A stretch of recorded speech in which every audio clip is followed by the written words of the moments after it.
Okay, so we are going to talk about urinary incontinence, which is a common geriatric syndrome. The definition of urinary incontinence is simply involuntary voiding.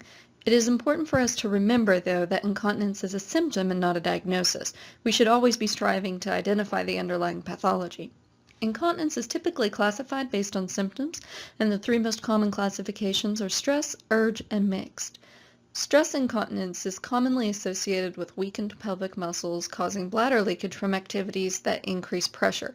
These would be things like coughing, sneezing, laughing, or physical exertion.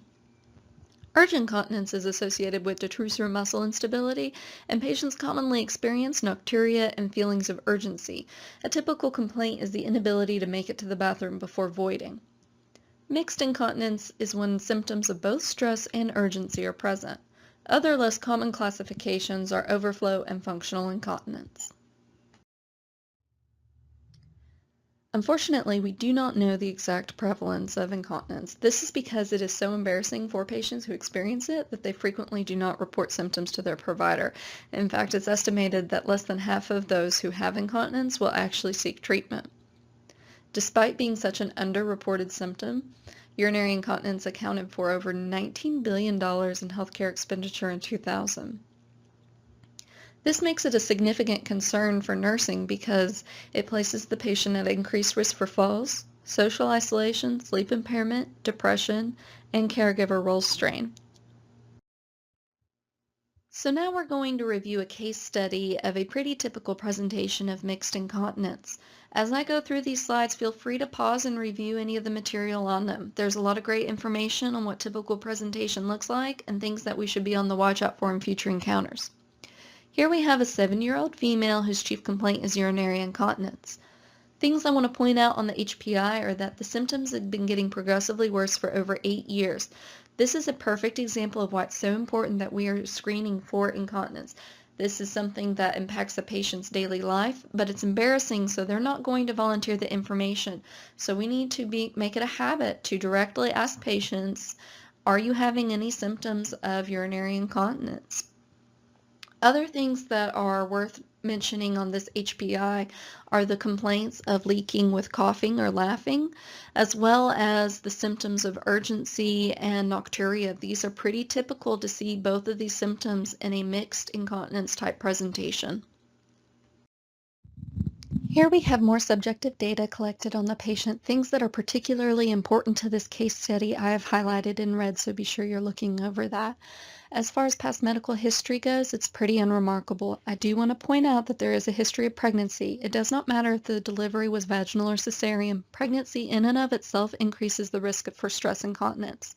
Medication-wise, it's important to note that this patient is on a diuretic. Diuretics can worsen symptoms of urgency and if taken at night, worsen symptoms of nocturia. So it's important that we're asking what they're taking the diuretic for and when they're taking it.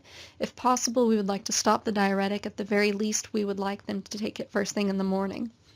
Fluid intake is important to review with the patient because caffeine, alcohol, and acidic juices all worsen symptoms of incontinence. This particular patient does drink coffee pretty regularly, so that's something that she can cut out to help with her symptoms. Sleep disturbance is very common with urge incontinence, and complications from sleep disturbance, as we all know, are pretty wide-ranging. So we need to be sure we're asking about sleep and sleep quality, as well as considering creative ways to enhance restful sleep.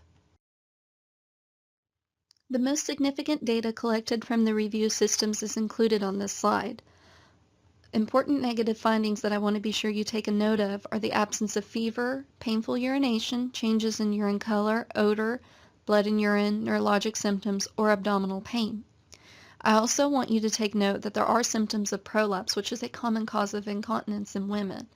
Also, she describes having difficulty making it to the bathroom before voiding. This is commonly referred to as latchkey syndrome and is frequently associated with overactive bladder. It's really important that we remember when we are collecting our subjective data, we are building our differential. So we want to be sure that we're asking questions that are broad enough to cover multiple causes of incontinence and not just a few. Also, another important safety issue we want to be sure we address are falls. Nocturia and urgency both predispose a patient to an increased fall risk, so we want to be sure that we are effectively screening for any potential need for fall risk reduction. Pertinent objective data is included on this slide. Findings that I want to be sure that you take a note of is that this patient is obese. Remember, obesity can actually worsen symptoms of incontinence regardless of the cause. Pelvic exam shows that grade 1 cystocele is present and the most likely cause of stress incontinence for this case study. I included an abdominal exam because constipation or masses could be causative factors in incontinence. Remember to always include a neurologic exam because incontinence can be a presentation of a wide variety of neurologic etiologies. Skin assessment was very important because we are looking for bruises or any other signs of falls or trauma which are absent in this presentation. When ordering diagnostics, you should always add a urinalysis to rule out any infection. A basic is not always necessary was included for this case study because thiazide diuretic was being used. Other diagnostics to consider in other presentations would include ultrasound and bladder scan. Screenings in this case study focused on safety and function. The home safety assessment revealed that night lights and support bars in the restrooms are needed. The get up and go test as well as gait and balance assessment shows that the patient is not a high risk for fall. The depression screen was negative, but remember, routinely screening all patients for depression is important. Like we talked about earlier, it's really important that we're building a broad differential whenever we're seeing somebody for incontinence. On this patient's differential, I included recurrent UTI, abdominal mass, uterine fibroid, kidney stones, and neurologic compromise. This is a pretty straightforward cut and dry case, though, of prolapse and overactive bladder as the cause for the patient's symptoms. Things that support this diagnosis are any lack of evidence of neurologic impairment, abdominal mass, or infection. I want you to remember that prolapse is a very common cause of stress incontinence, and I actually included a picture of cystocele on the slide so that you can refresh your memory and have a visual aid on why it causes incontinence. Additionally, overactive bladder evidence includes the latchkey syndrome and nocturia. Some aggravating factors that I want you to think about, which can contribute significantly to these patients' symptoms, is the fact that the patient is obese. Caffeine intake is pretty significant, and there is also diuretic use.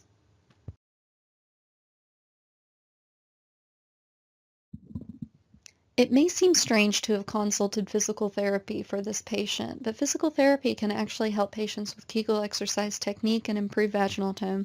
If this particular PT service is unavailable where you practice or finances are a barrier, you can instruct patients on how to do Kegel exercises. A gynecologist was consulted to evaluate for any need for surgery or pessary management given that the patient's symptoms are so severe. Pharmacologic adjustment included increasing lisinopril to 20 milligrams daily and decreasing diuretic use by half.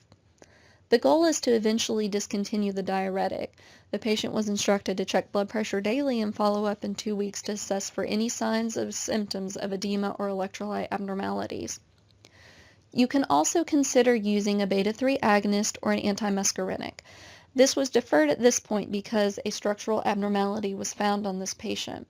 If the gynecologist approves its use, prescription of oxybutynin or mirbatique might be beneficial to help relieve some of the symptoms of urge incontinence.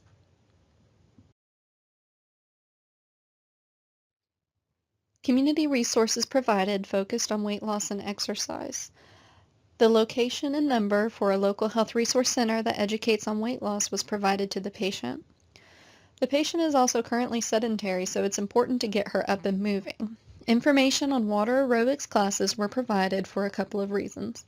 One being that the patient is an older adult, obese, and at increased risk for osteoporosis. Water aerobics will be easier on her joints. The second reason that we don't particularly want to encourage, but should any episodes of incontinence occur during exercise, it won't be easily noticed by others in the group. Unfortunately, there are no local support groups or any specific community resources for incontinence locally, but national internet-based support group information was provided. Key health behaviors that were addressed at this visit were weight reduction, caffeine reduction, Kegel exercises, and sedentary lifestyle. Weight reduction and caffeine reduction were addressed by referring the patient to a local health resource center where free classes are provided on appropriate dietary choices and weight loss. Kegel exercises were addressed by referring the patient to physical therapy where she can work on technique and improve vaginal tone. Sedentary lifestyle was addressed by referring the patient to a water aerobics class where scheduled activity can occur.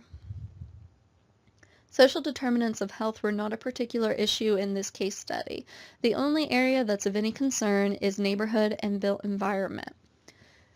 This is because the patient is at increased risk for fall and has factors in the home that place her at increased risk for falls.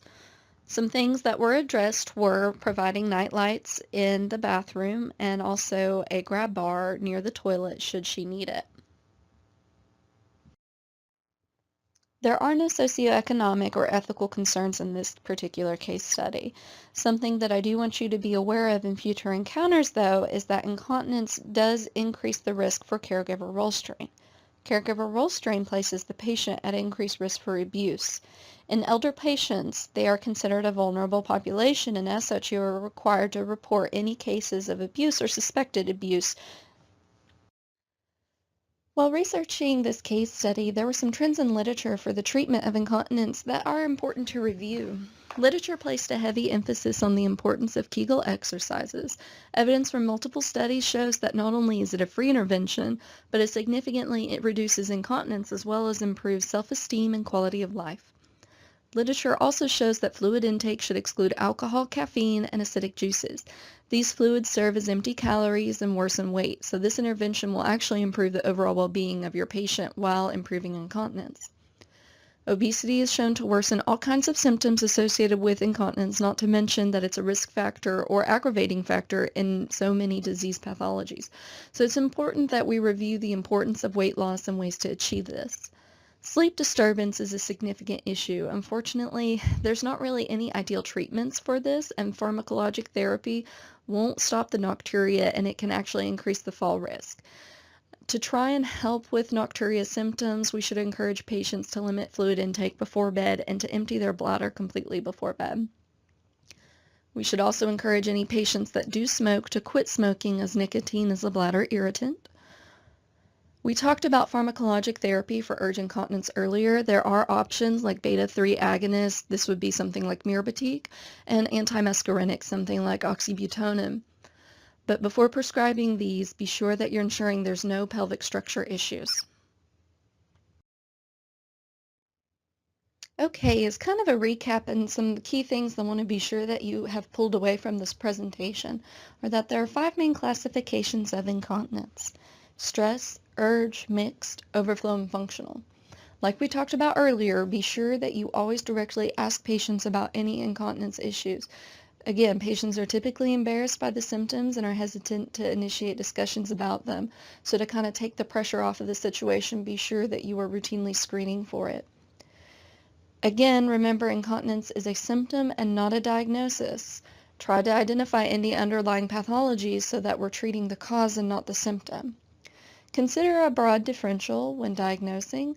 This can range from something like a simple UTI to more emergent pathologies like neurologic compromise. Safety is always a concern in these patients. They might be rushing to the bathroom to void or making frequent trips to the bathroom while they're tired, so you need to be sure you assess gait mobility. Something to also consider would be assessing for caregiver role strain if that's applicable to the patient scenario. Thanks for watching this presentation. Feel free to review the information from the sources cited on the next slide as they provide a great resource for incontinence treatment.